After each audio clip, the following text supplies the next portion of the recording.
I'm taking this cookie crust out of the oven. It's for a pecan pie. I love pecan pie, but so many of them are cloyingly sweet. And this cookie crust is going to be one of the many ways of keeping it from being too sweet. Making a cookie crust is really easy. I start by weighing the flour. This is bleached all-purpose flour. Looks like we need a tad more to make 7 ounces, although that little bit would probably not make any difference whatsoever. We start by putting in the sugar. That goes into the food processor along with the butter. And this is just granulated sugar. Sometimes when it sits on the counter, it absorbs a little moisture and it sticks together like that, but that will be just fine. And this is unsalted butter, cut into cubes. I use unsalted butter because I'm going to add salt. Even if I use no salt at all, if I just used salt butter, I would have a lot more salt than the little bit that I'm adding. And this is a delicate cookie crust. It's a crust you could actually use to make a cookie. In fact, any leftover will make great cookies as well. And it just gets pulsed together until you don't see the sugar anymore. And now we're adding the flour and that little pinch of salt. And pulse the flour in,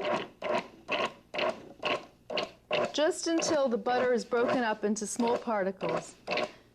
Now we have 1 egg yolk and heavy cream. Now you can see as soon as everything is moistened, just a few pulses, I'm going to finish it off by hand. And this is a way of getting all of the pieces of dough together without letting it get sticky on your fingers. If you get distracted or the phone rings and you want to stop, just take the bag and the dough right in it, even if you haven't finished, and put it in the refrigerator, and it will be easier to work with. It doesn't have to hold together completely because the beauty of this crust is that it gets pressed into the pan, so you never have to roll it out. I'm using a tart pan that is a 2-piece tart pan so that I'll be able to unmold it easily.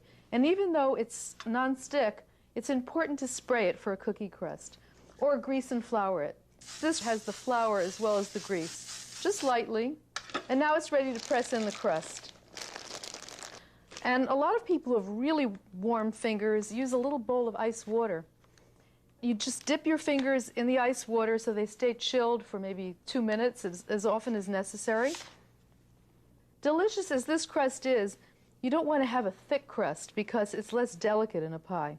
After you've pressed it completely into the bottom, when you start going up the sides, make sure that you press your finger well against the side where the edge meets the bottom, because that's where it tends to get thicker. The very last step is that I push the crust against the side so it rises up a little bit past the top of the pan.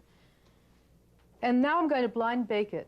The preheated oven is at 425, and if you have a coffee filter or some parchment paper or even foil, the coffee filter is great because it's already pleated and it conforms to the pan. Rice or beans, and it's going to bake for 5 minutes at 425. Then this paper is going to be lifted out and drop the temperature to 375 and continue baking 10 to 15 minutes until it looks like this. And actually, if it starts bumping up a little from the air bubbles, prick it with a fork or just press it down because you want to have room for all the delicious filling. Now I'm ready to start the pecan filling. I'm beginning by pouring in the corn syrup, or actually the Lyle's refiner's syrup, because that is one of the secrets to having it less sweet. Refiner's syrup, you can see the beautiful golden color, has a bit of acidity or tartness. So even though you're getting the wonderful sugar flavor and sweetness, you're getting a bit of tartness too. Light brown sugar. Now normally, you know, in a pecan tart filling or pie filling, the ingredients are just put in and baked in the pie. But this is what makes it a little bit extra good and extra special. It's silky smooth because after it gets heated, it gets strained. I just put in a little bit of salt. And now another secret, the heavy cream. Most pecan pies do not have heavy cream. And that cuts the sweetness back even further and gives it a wonderful texture. Butter always is delicious to mellow and round things out and give it extra richness. And then finally, one of the most important ingredients is eggs. And instead of using whole eggs that are usually used, I'm using all yolks because the flavor is in the yolk. And as soon as the eggs are added, it's important to start stirring because the eggs have to be protected from becoming scrambled eggs. Now I'm heating this on low heat. I can turn it up a little once everything is smooth. And I'm just going to cook it until it starts to thicken slightly. And if you use a thermometer, it will be 160 degrees. It takes a few minutes to get there. I'm measuring the temperature now, and it's just about 160. It should not go too much higher because it will curdle, and if it is a little bit lower, that's just fine, because what will happen is it will continue baking in the oven. But the main purpose to getting it this warm is that when you strain it, the little bits from the egg that cause it to be less than silky smooth get left in the strainer. Just push it through, and now you can see the little bits of the residue. That's what would have been left in the pie if you hadn't strained it.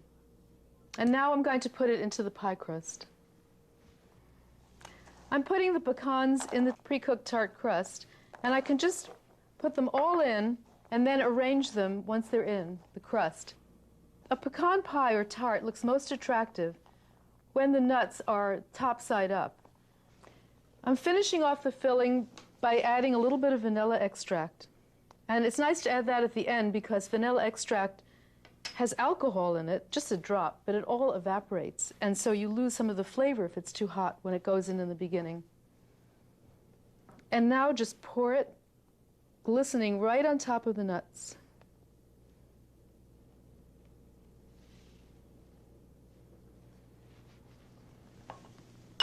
It smells absolutely fabulous.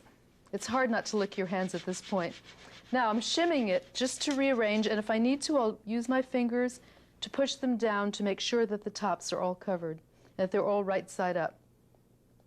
And now you see that the crust is so perfectly baked and golden. The way to keep it from becoming over brown is to put a little ring of foil, which I have ready ahead of time. You can do it at the last minute too.